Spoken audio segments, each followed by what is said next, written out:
you all of you for giving your time to me, because I'm not that developed in my Krishna consciousness that I can speak to the walls. So I need some people to speak to, and that helps me to be Krishna conscious. So thank you for giving me the time and your ears. So we don't have much time. We have to finish by 7 o'clock. I'll talk on few things from Mahabharata, and then we'll take some lessons. Okay? So once there was a Brahmin, and this Brahmin, he did not study properly the Vedas from his childhood. His father told him that you study the Vedas nicely. If you don't study the Vedas, then you'll not get a job. How will you maintain yourself? You have to do something. He did not pay interest to the father's instructions. So eventually he became old. And then he realized, because I don't know anything, I'm not able to survive. So then he thought, now I should learn, I should acquire knowledge. But the time to study has gone, isn't it? So he devised a plan that I'll go to the forest and I'll do a lot of tapasya. And by doing tapasya, I'll get all the knowledge. Sometimes people think that just by performing tapasya you can please the God and then you can get whatever you like. So he went to the forest. So he was trying very hard, but nothing was happening, So, so one day he became very frustrated, and he was he thought of going away from there. So while he was walking away from there, he saw one man was trying to pour some sand into the river. So he asked that man, what are you doing? Why are you pouring sand into the river? So the man said, I'm trying to make a bridge. Said, whatever sand you put in the river, the water takes it away. So how will you make the bridge? So this man then told him, so if I can't make a bridge by doing this, how can you get knowledge by performing tapasya? So he asked, who are you? How do you know that I have been trying to get so much of knowledge by performing tapasya? So then that man revealed that I'm Indra, the king of heaven, and I have come here to teach you a lesson. And what is the lesson? The lesson is, just like I cannot make a bridge by just pouring sand into the river, I can do it for millions and millions of years. Still this bridge will never get made. Similarly, you can perform tapasya for millions and millions of years, but you can't get knowledge like this. So you want to get vidya or knowledge, you must go to a guru. You must approach a guru, spiritual master or teacher.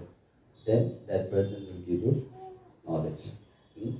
So this is a very important point which has been explained in the scriptures in many ways. But in the present times, because of the modern education system and the way knowledge is passed on through social media, through internet, in so many ways, impersonal ways, people think that knowledge is obtained by one's efforts. By studying, I can get knowledge. By doing some research, I can get knowledge. Or by my intelligence, I can get knowledge. So people have developed this mindset. Because of that, they have forgotten the need of accepting a guru. And they think without the guru also, we can become expert in knowledge. This may apply to material knowledge to some extent. But when it comes to spiritual knowledge, this attitude does not work at all. Why it doesn't work at all? Because for the knowledge, there are two parts to it. One is called Shabdik Jnana and the other is called Anubhavatmak Gyan. Two things are there. What are they? Shabdik Gyan and Anubhavatmak Gyan. Shabdik Gyan means the information. That information I can get from anywhere. I can get from a book, I can get from an audio tape, I can get from YouTube, I can ask AI. That is Shabdik Gyan. And that Gyan is only information which gets stored in our memory, isn't it? And which we can process using our intelligence, which is limited. But Anubhavatmak Gyan means the knowledge which is coming with realization. This cannot be obtained by only one's efforts. This is obtained by approaching a guru, like Krishna said in Bhagavad Gita, in chapter 4, verse number 34. Very nice. What is that verse? 34? You know? Tadviti Pradipadina Sukrishna Sevaya Pradeshna Vedana Jnana Svata Pradeshna. Krishna is telling to Arjuna that you have to do three things. What are those three things? Tadviti Pradipadina. You must approach a person who knows. Knows means what? Has Shabdik Gyan or has Anubhavatmak Gyan? Has Anubhavatmak Gyan. One who knows, right? So, that person you approach and you do three things. So, what are those three things? First is Pranipata. Pranipata means you surrender. So, going down is not a ritual, it's not a formality. Going down basically means going your ego down. You know, going your ego down. Ego means ahankar, right? So we have this ahankar that I know, I can understand, I'm special, I'm better. Isn't it? This ahankar is there. And this is the biggest enemy, actually. All of you sitting in this room will admit that sometimes you think of yourself as better than others. Isn't it? Maybe sometimes, maybe always. Yes, isn't it? So we think of ourselves better than others. I can dress in sari very nicely, that Mataji does not know, you know. This Prabhuji can put tilak very nicely, others don't know. My dhoti is always good, his dhoti is not nice, you know. I can speak Kannada so well and this person doesn't know. So these different types of ahankars we have. And we always think that we are better than others, isn't it? If someone will say something and immediately our mind will say, I know better than you. Isn't it? Correct? So this is a big problem. So this ahankar has to be lowered. That's called pranipata. Now I am ready to learn, ready to receive. That's the first thing. Right? So with that surrendered attitude, keeping one's ahankar down, then we approach a person who is knowledgeable. Right? Whom we say as Guru. We approach that person. And then we inquire. Prashna, we ask. We inquire. Good questions. Nice questions. And then that person will give us some instruction. Isn't it? So when we execute that instruction, it is called seva. So what is seva? You approach a guru in a humble attitude, you inquire, and then that person gives you an answer, and that instruction that we receive, when we execute that instruction, that is called seva. Isn't it? So this is the process of acquiring knowledge given by Lord Krishna in Bhagavad Gita. We have to go to a guru and we have to do these three things. Pranipad, Parikrishna, Seva. When we have done the Seva, so we have completed the cycle. Do the Seva, you will get some realization. That means you will get promoted. Your consciousness has evolved. So next time again you approach the guru with the same surrendered attitude. And then you inquire again. And then the guru gives you further knowledge. And when you receive that further knowledge, now you apply that knowledge. So in that way, gradually, step by step, the student or the disciple makes progress, learns, no, and advances in Krishna consciousness. So the principle of seva is very important. Why? Because seva brings us blessings, kripa. When we serve, then our service, it melts the heart of the Guru or the Vaishnavas, and then they bless us. They pray for us to Krishna. That Krishna, this person is trying very hard, he's sincere. Maybe he's not successful.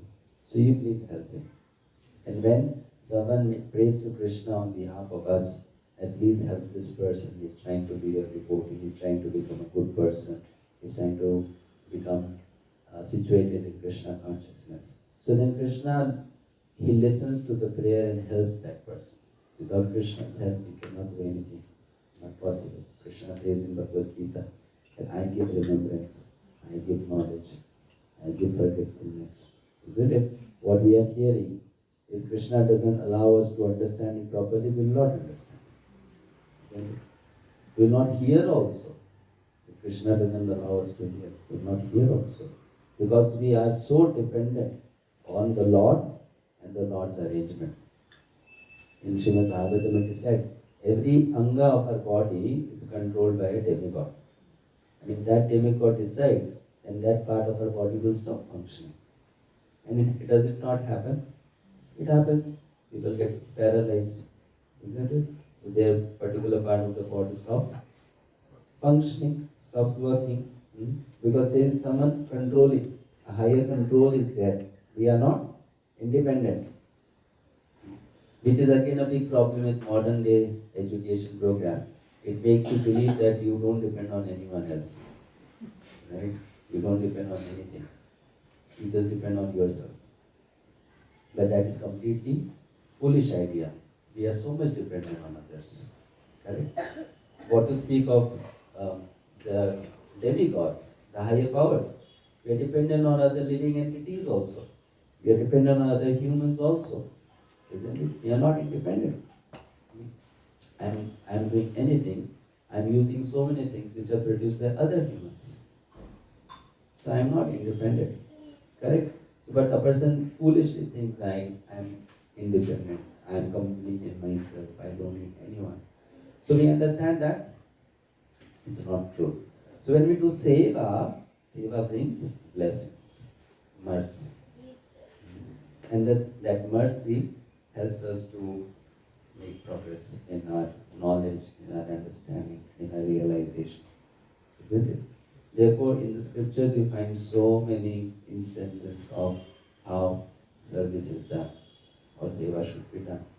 And seva should please the Guru, should please the Supreme Lord, should please the Vaishnavas.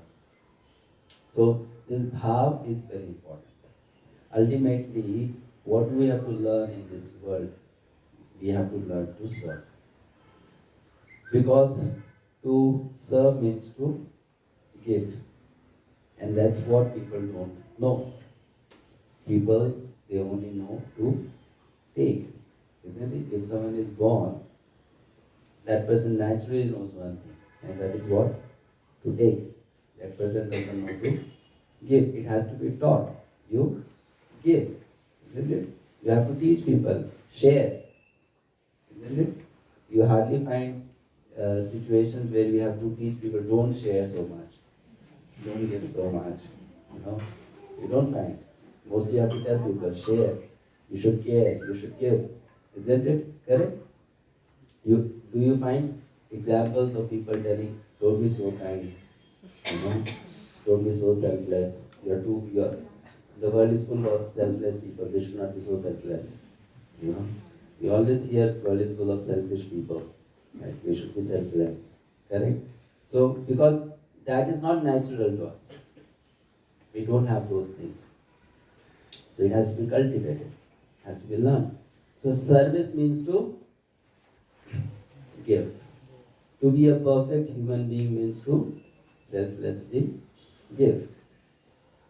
And that That thing we have to begin.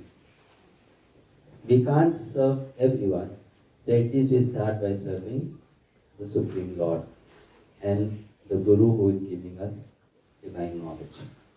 You know, by that we cultivate that seva bhav. Otherwise, what is the bhav that every conditioned soul has? Bhoga bhav, enjoyment mentality is there. Seva bhav is not there, isn't it? But the spiritual reality is everyone should serve.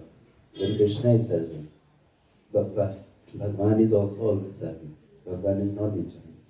That's what he does. He serves. You see, Krishna, it appears that he was enjoying only, but actually Krishna was serving. Krishna was not just enjoying. Like for example, one may say, no, it's how can you say he was serving? But it's not easy to go every day to the forest to graze the cows. That is seva, isn't it? So many cows he would personally take. He would not say that I am the son of a king, I'll just sit at home and watch television. No. He would go every day to the forest, take the cows, isn't it? For grazing. So what is that? Seva.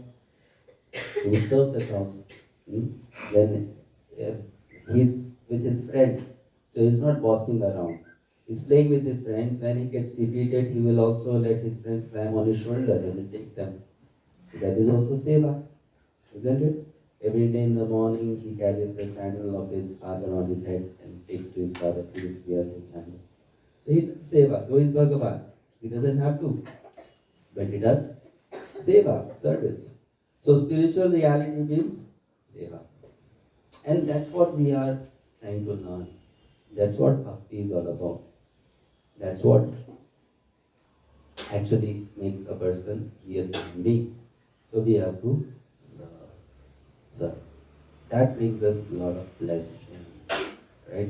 In so many years of practicing Krishna consciousness, this thing I have very much understood with complete confidence. I can tell you that those people who come to this society of Krishna consciousness with seva bhav, they make very quick progress in Krishna consciousness.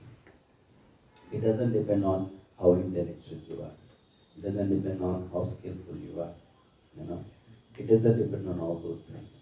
What it depends on is what is your attitude, what is your bhav. The bhav is to just take, or the bhav is to give. Please think about it. For so many lifetimes, we have been in this material world. We have been taking only from Krishna, right? So if we remain like that, then our life will also remain the same as it has been.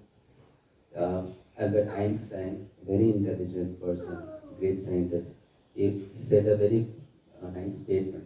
He said that the brain which has created a problem cannot solve that problem.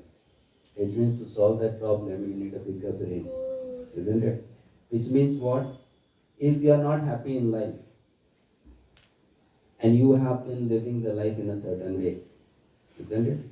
Since the time you are born in this world, you are living a life in a certain way. So living in a certain way means you have certain principles, certain attitude, certain approach, certain way of thinking, certain way of doing things, certain way of relating with people, right? And all of us will agree that since our childhood, we are very much the same only. Only the hairs might have gone grey, but as a person, we have not much changed. The way we think, the way we look at life, the way we analyze things is very much the same. It doesn't change much, isn't it? So that you can actually, if you have a childhood friend with whom you have played for many years, and you meet that person after 40 years, you will still find same, in 40 years also. Correct? So that doesn't change. So the point I'm trying to make is, if we have been living life a certain way and we are not happy, then it is a very foolish thing to think, I can continue to live like this and become happy. Because you are not going to crack the jackpot. You remain the same. That means if I want to make my life better or make my life different, I have to become different from what I am. I have to change myself. I have to change my bhava. Bhava means attitude. That's what I have to do. And coming to Krishna consciousness basically means working on one's attitude. So what is that? The attitude that you have to cultivate is seva bhava, service. You know, so we should serve, and we should serve in a humble mood, understanding that it is my privilege when I am getting this seva. It's not a job, it's not a task, it's my privilege. I am getting it for my benefit, isn't it? And I should do it, right? So when we do that, then we make immense progress. Then everything starts falling in place. Everything. Then no one has to tell you that Prabhu, Mataji, get up in the morning and do your japa. No, you will naturally start doing it. Right? No one has to tell you that become serious, take diksha, surrender to a guru, spiritual master. No, you'll yourself become serious for it. You know, no one will have to tell you that you should be obedient, you should be accountable, you should be honest. No, naturally those things will also fall in place. Why? Because my bhav, my attitude is correct. So what is that attitude? It's like the compass. So when you have a compass and you are making the journey, what does the compass do? It helps you to keep on the track, the right direction. Otherwise you may get distracted and deviated, isn't it? But the compass shows you that you should always go in this direction. If you want to move east, move east. If you have gone a little bit towards the south, come back again to east. If you've gone a little bit towards north, come back to east again. Correct? So when you are making a journey, like nowadays we have these advanced technologies, we have maps and all that stuff.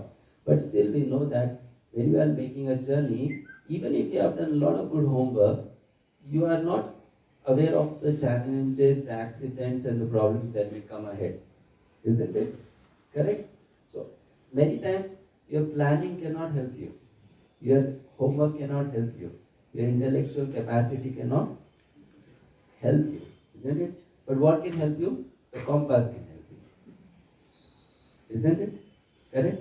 The compass will help you. That means what you have planned earlier may not come to help. But if you have that compass, that will always come to your help. And what is that compass in spiritual life? The compass in spiritual life is the right attitude. If I have that compass, then I will be a small baby in Krishna consciousness, but it's no problem. That compass will help me to grow and become an adult in Krishna consciousness. You know, that compass will also help me to become an expert in Krishna consciousness. And that compass will also help me to go back home, back to God. Other things I don't have, no problem, because the compass will help me. And if I don't have the compass and I have other things, then some problems might come where those things will not help you. But you have the compass, it will always help you. So this bhav of seva, the bhav of kritagyata, we say no, grateful, be grateful. What is being grateful? Grateful means being in the mood of a servant, seva. I want to do seva.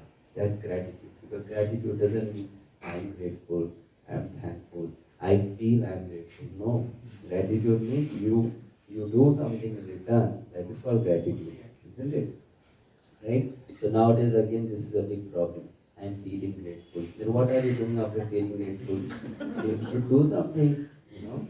Right? So thank you is not just a word. Thank you is basically an expression of love. Isn't it? And it should be expressed. It should be expressed. Correct? Like when you are angry with someone, do you express your anger or not? Right. So the other person can feel your anger? Yeah. Or does it happen that you are angry on someone and the other person, I did not even feel that you are angry. Then what is the use of such anger? Isn't it? Anger has to be felt. So we make sure that the other person feels our anger. Isn't it? Or do you become angry sometime, Prabhu, and you make sure that the other person should not feel your anger? No. We make very sure that the other person should know I am angry. But we don't make so much sure that the other person should know I am thankful. Because we don't express it with heart. Anger we express wholeheartedly. You know, we don't suppress our emotions at all. But when it comes to express gratitude, then we are a little miserly. You know. So seva means that feeling of gratitude, seva bhav, and that is the right compass. If we have it, our journey in Krishna consciousness, everything will fall in place. Then we don't have to tell people, you should do this, you should not do this, you're too slow, you're too late, why are you not doing this? You know, there are so many things in the journey of Krishna consciousness. First you start chanting Hare Krishna, then slowly, slowly you become serious, then you think of taking Diksha, then you become surrendered, right? And then so many things. You do seva in the temple, you do seva in different places.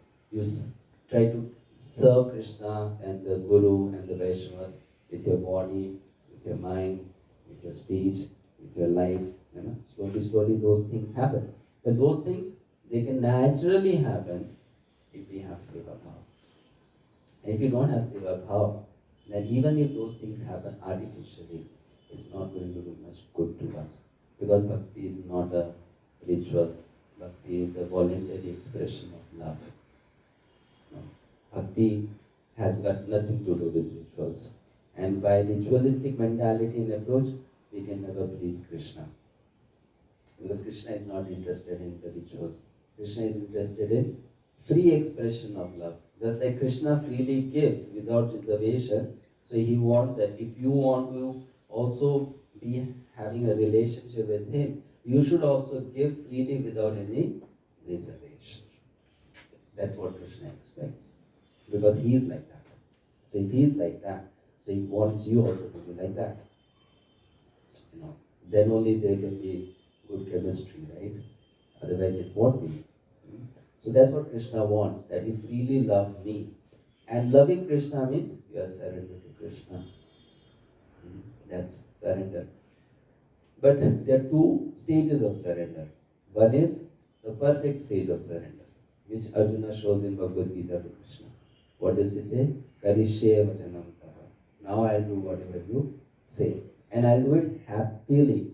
Not that because you are forcing me, you are Bhagavan, you showed me your Vishwarupa, I'm scared now, you are Bhagavan, I should listen to you, otherwise, you know. I'll be one of those going into your mouth and getting crushed by your feet, you know. So he's not surrendering with that fear. He's surrendering out of love. Like whatever you say, I'll do. You know, happily, lovingly I'll do.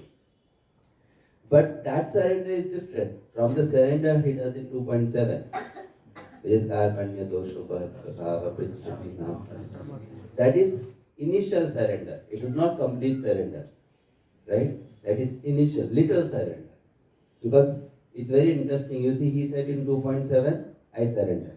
And then in 2.9, that he said, I will not fight. So how did you surrender? If you surrender, you should keep quiet now. You should tell Krishna, now you say, I'll do. But he's saying, I'll surrender, and after saying, I'll not fight Krishna. What is this? Then it is not surrender. Isn't it? Correct? Is it surrender? After surrender, you should have kept quiet. Now Krishna, you say, I'll do whatever you say. So he's saying, I am fully surrendered, I am disciple, but I have decided not to fight, which is against your desire. Now you tell. So he did not surrender.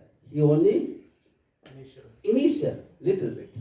So we also, because we are new to bhakti, or we are new to this concept of love, I'm not talking about the movie concept of love, I'm talking about the real concept of love. We are new to it. Therefore, we cannot fully surrender to Krishna initially. Right? We have to learn that science. We don't know that science. We have to learn that science. But we, based on the basis of our past good fortune, Sukruti we have done in some previous life, or by the mercy of Vaishnavas, we develop this little initial surrender. You know, that we have to put effort. Though we don't have love for Krishna, but based on our intelligence, this is good for me, I should surrender. So we surrender a little bit, right? And then actually, day by day, because of our good experience, because of realization, we surrender more and more and more, you know, and then we become fully surrendered to Krishna. It's exactly how in a relationship when a girl gets married to a boy happens. Initially when she is married to the boy, she is surrendered. But at the same time she doesn't know how this man is. Isn't it? Correct? And the man also doesn't know how this lady is. Nowadays you have to be so careful, isn't it? You hear in the news, no? What all happens? Correct? People get married and then after some time then they take divorce also and then they ask for so much of money and then later on they realize it was just a big plot. Isn't it? You have to be so careful. Correct? So nowadays it has become so difficult to put trust on someone. Huh? But even in those early days, when people put trust, still you don't know that person. So real love is not there. It's only initial, some good sentiment is there. And some vishwas, trust is there that this person is going to be a nice person because this person is chosen by my parent. Correct? But then what happens as they start dealing with each other, they start helping each other, supporting each other, they start, uh, taking care of each other, then real friendship and bondage develops. Isn't it? Correct? And then you become like one team. Real heart-to-heart connection happens. Right or wrong? Why are you not saying it? I don't have experience of it. You should have experience of it, so you should agree with it, no? Yeah. Or you're thinking, no, this used to happen long time back, now it doesn't happen. So after some time that relationship develops and becomes very strong. Similarly in bhakti also, initially we have to put that little faith and surrender. And then as the relationship develops between Guru and Shishya, between Bhagwan and Bhakta, amongst the Vaishnavas, then it becomes real surrender, real love. Right? One makes progress in Krishna consciousness, or he becomes happy in Krishna consciousness.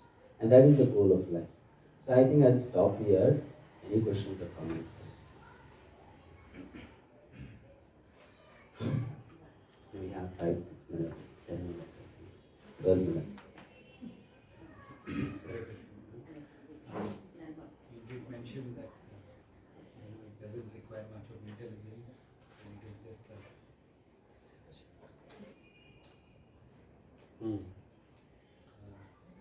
it is just attitude. So sometimes we see that it is definitely required intelligence, and when you have to spread the mission of Krishna consciousness. So how do we understand this? We have a very wrong understanding of intelligence. When Krishna says in Bhagavad Gita, Arjuna, you should work with your buddhi. So buddhi doesn't translate into intelligence. Actually, buddhi translates into bhav. When you have the right attitude, then intelligence will be given by Krishna. He is sitting in the heart as Paramatma. So bhav is most important, attitude. Intelligence is secondary.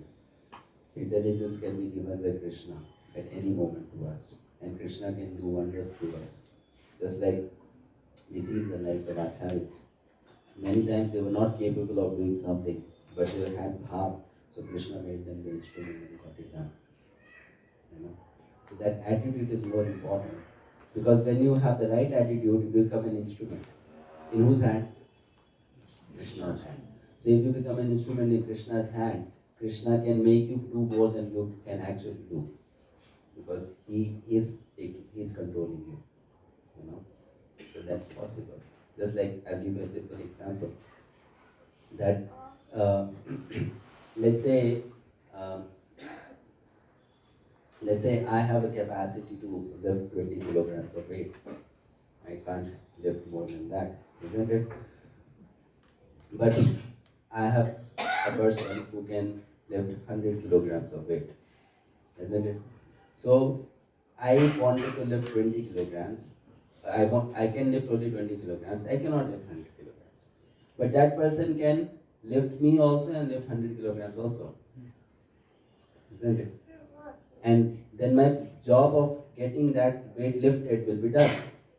I am not doing it, but the work is done. Someone else is doing it. So many times Krishna makes you do things more than your capacity because he is that invisible force behind everything. So even if one is not intelligent, it doesn't matter. It doesn't matter. That attitude matters. You know, first thing. Second thing, when you said when you have to preach or share this message of Krishna consciousness. So sharing of message of Krishna consciousness is not done by intelligence. It is again done by bhav. Srila Prabhupada was not very intelligent in terms of scholarly understanding of the Shastra. Srila Prabhupada had a lot of faith in the holy name. And that's what made Srila Prabhupada successful.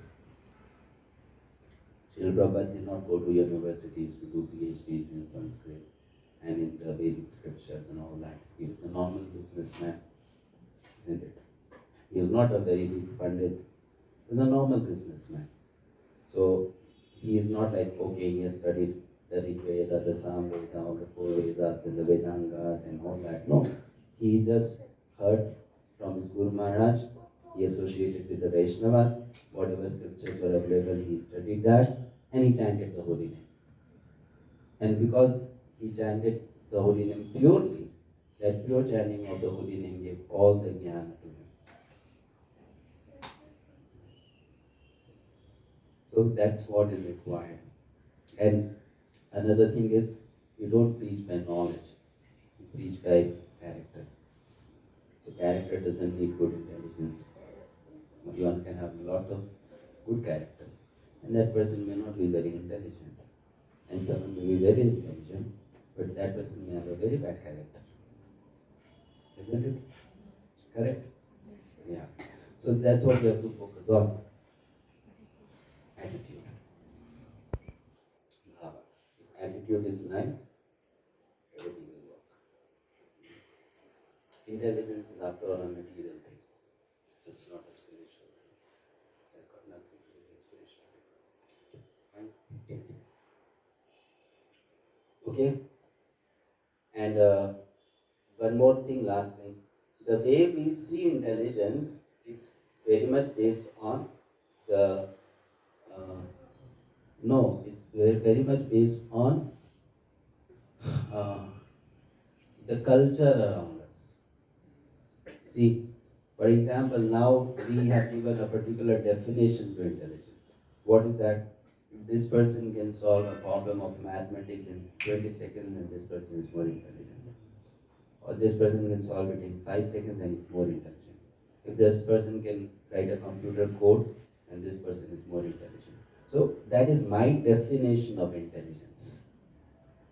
But that person can write a big code in computer language and do great things with the computer, but that person is a failure in relationship with wife, with children, with parents, with the world around. So if you look at that aspect of that person's existence, that person is a murkha. Right? So you are very good with computers, but you are very bad with humans.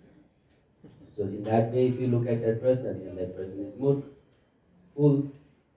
So the society, it basically adds its own definition to some terms.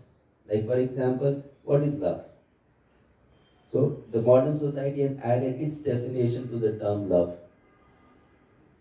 Right? That is their definition of love. That's how they see love. Isn't it?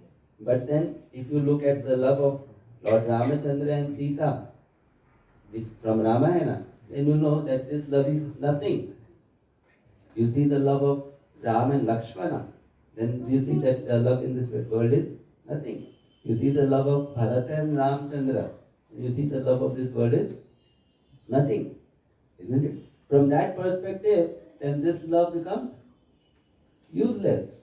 It's not love at all. So how we define intelligence?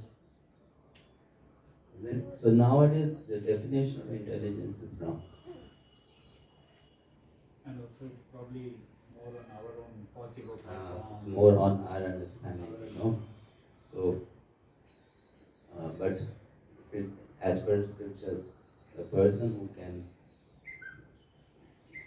discern between matter and spirit, Sat and Asat, that person is intelligent. Not one who can do material things nicely. That's not intelligence.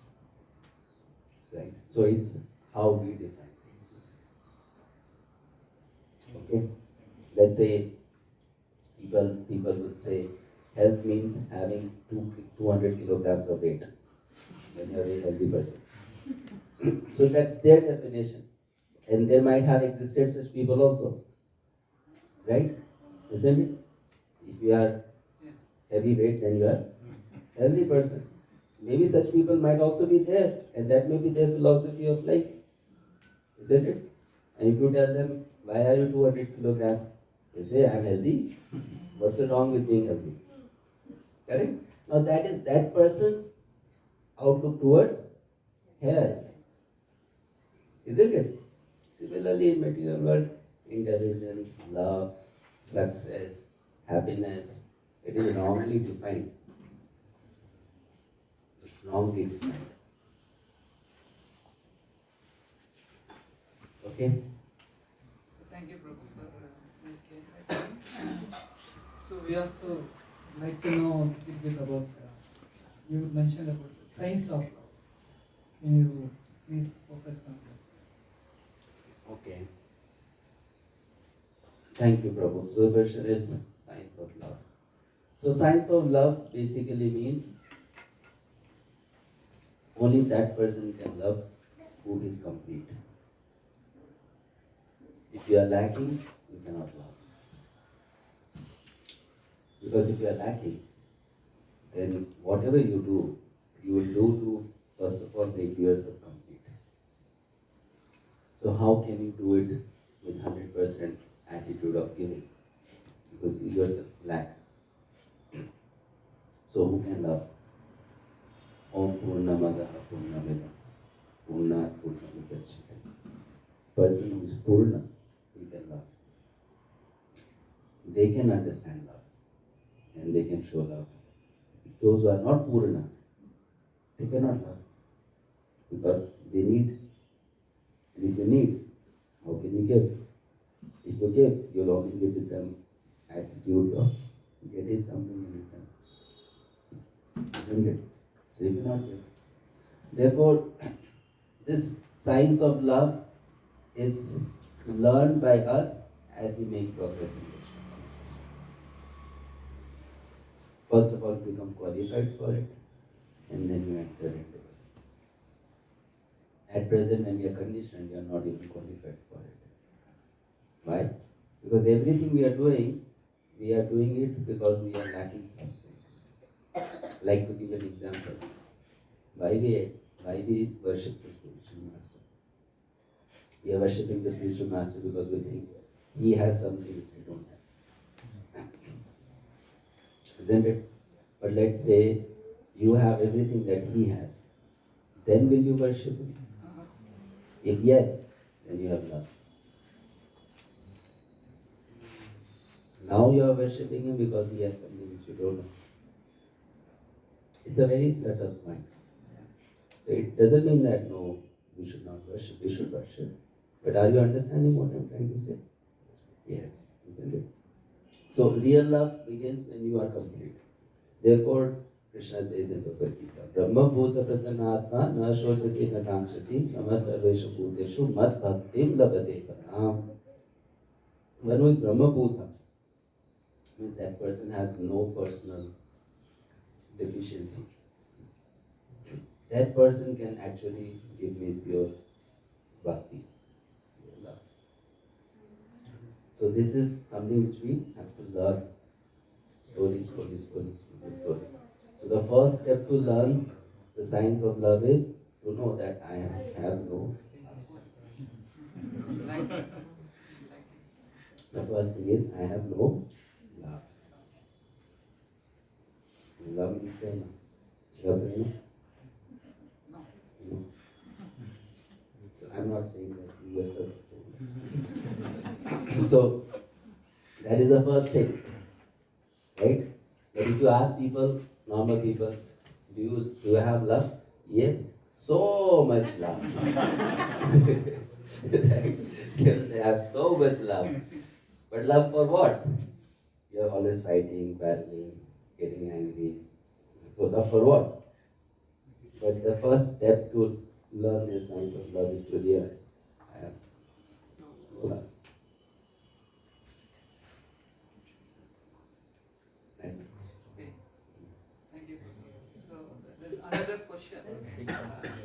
Mataji.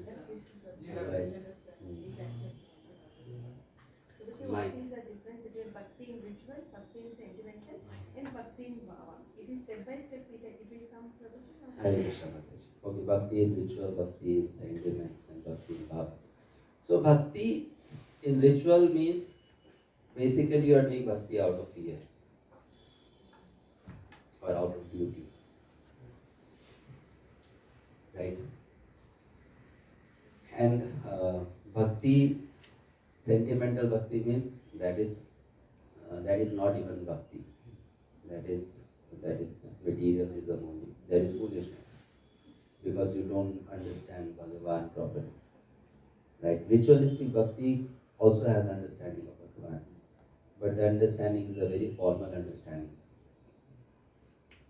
So that's not bad, but the ritualistic bhakti cannot take us to Golok Vrinda.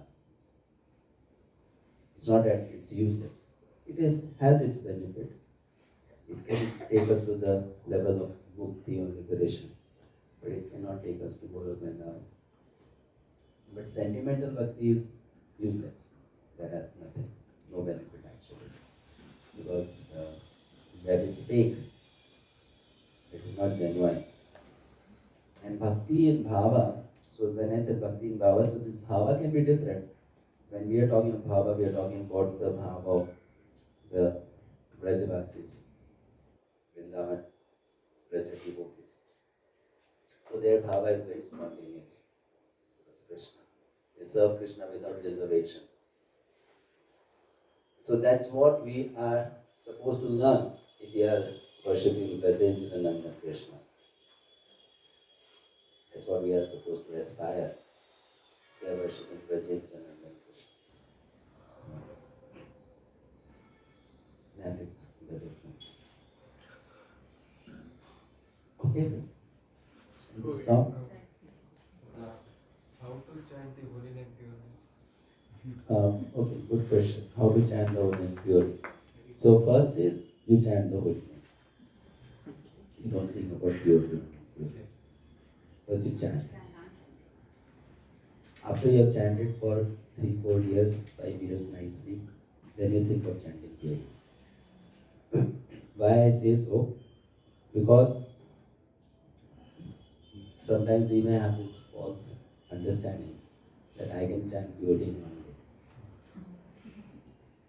That's not going to happen. Why it's not going to happen? Because anything in this world you cannot get immediately. You have to put hard work. You have to put efforts. Then you become expert. Nothing. Like you ask these mothers who can cook very well. Did you learn such nice cooking in one day? They'll say no. For 20 years, 3 times in the kitchen every day. They have been doing. 8 hours every day in the kitchen we have spent. Now we have come to this level of expertise. Yes or no? Yes. Isn't it? Yes. Yeah. If someone comes and tell you, Mataji, the way you cook, I can just do in one day. I don't know anything about cooking and I'll do it one day. Then you laugh at that person, right? You don't know. You are a child. You have to learn. Now you don't even know the name of the spices. How will you learn cooking in one day? Right? Isn't it? Correct? Now what is cooking? What is cooking? Material activity. Right? But that requires years and years of effort to become good at it. Right or no? Yes. So how chanting purely? Therefore, it's not bad to desire to chant purely, but you can't do it in one day. You have to put efforts. And what are those efforts? First you chant.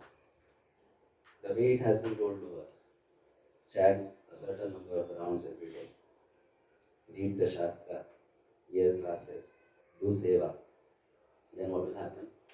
The heart, which is contaminated with wrong desires, wrong thoughts, misconceptions, slowly to become purified.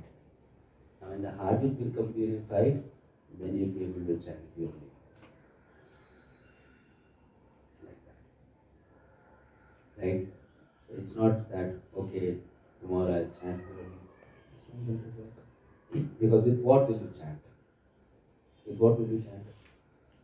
With what? With the mind, right? Is the mind pure? How will you chant purely? The mind is not pure. Is the heart pure? How will I chant purely? Isn't it? So that pure will happen only when the mind is pure, the heart is pure, the intelligence is pure, this body is pure, the consciousness is pure. So I have to first of all make all these things pure. Then I'll chant purely. Isn't it? Like all the ingredients are impure, then how can I make pure dosa? Isn't it? The dosa will be pure when the ingredients are pure.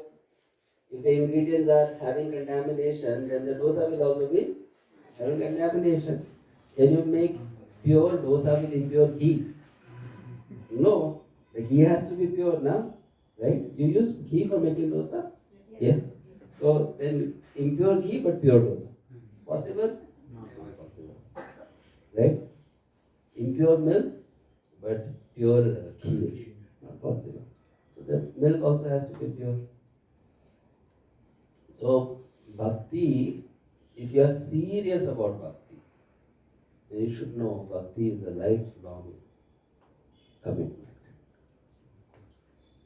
It's a lifelong commitment. If you are serious about it. And you can get what bhakti gives only if you give the life to it. It can give you much beyond what you can even imagine. Because our imagination is limited. We are happy with dosas. That's our imagination. Right? We are happy with idli sambar dosa.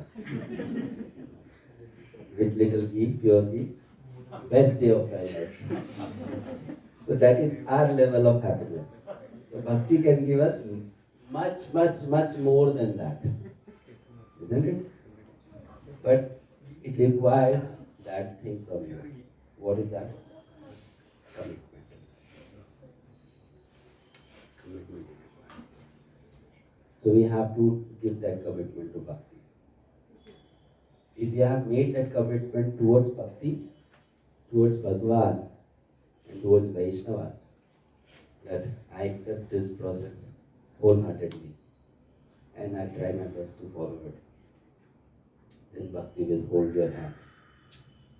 And then you will. But if you don't make that commitment, then bhakti will also not be committed towards you. Simple. That's the decision that we have to individually make. Right? So I think I'll stop here. Last question. Okay. I heard from a few devotees. Little water. What is it? Warm water. Warm water. I heard from some few devotees, they say they don't need a guru. So, what can be done? Anyone who says, I don't need a guru, they already have a guru. It's their own mind. Anyone says, I don't need a guru, that person already has a guru. And that guru is that person's own mind. Because we are following the dictations of our mind. Everyone is following the dictations of our mind. It's a very stupid thing to say, I don't want a guru. Because in anyone's life, we have not learned anything without others' help. We have learned everything by someone else's help. Right? The first guru one person has is mother. That mother would not have taught many things. You would not even know how to speak. So that person is able to say, right, I don't want a guru. This statement also he cannot make without the help of a guru. Because someone taught him to speak. So everyone has a guru. It's only my ahankar which makes me think I don't want. We're learning everything from a guru, whether it is material subject or it is spiritual subject. Right? You see a cow and you know it's a cow. How do you know it's a cow? Someone told you. You are reading a book. How are you reading the book? Someone taught you to read. Isn't it? Correct? So, this is only once, you can say, false ego. Stupid people say such things. Intelligent people don't say such things. Right? I find such people only childish. They have their own balloon of false ego that I don't want to do. But they are stupid people. Not intelligent. Intelligent person will never make such a statement. Because intelligent person is someone who knows. Intelligent means you are honest. So what is honesty?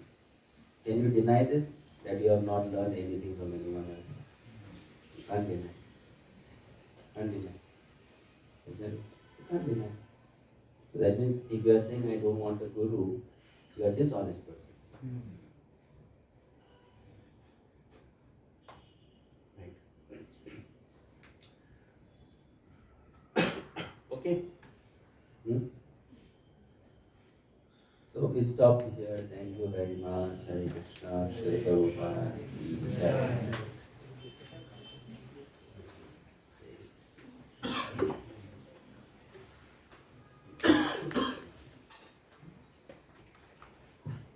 Hare Krishna. So we had a great opportunity to have the association of His Grace Madhusudana Vishnu Prabhuji. So Prabhuji is very kind enough, and actually does not have to come here, but Prabhuji has given his kindness and his selflessness in Krishna consciousness. Very nicely, Prabhuji has spoken about the practicality of our real life, how to apply these things practically in our Krishna consciousness life. So one thing Prabhu enlightened that gratitude. If you have a kind of thanksgiving or gratitude, it has to be practical actually. It has to be expressed, it has to be felt by the person whom you are conveying the message. So this is very interesting. And, also we learned so much from Prabhuji. So we like to hear more and more from Prabhuji, and we would like to invite you, Prabhuji, please keep coming and give your wonderful message. So now it is our turn now to express our thanksgiving. So let's all chant the holy name of the Lord out. Hare Krishna, Krishna Krishna, Hare Hare, Hare Rama, Rama Rama, Hare Hare. Thank you so much. Hare Krishna.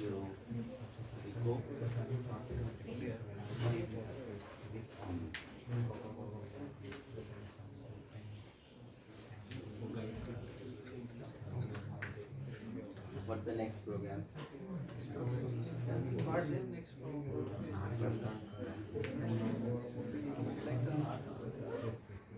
Yeah, I can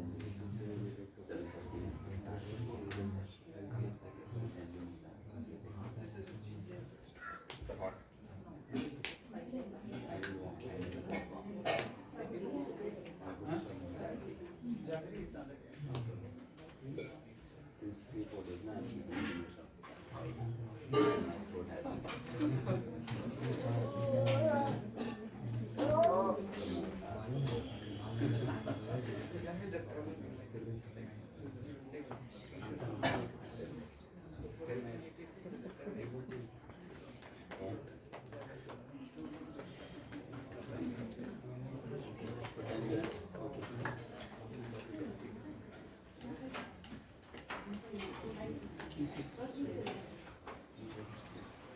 Please stay like Hare Krishna. Nice meeting.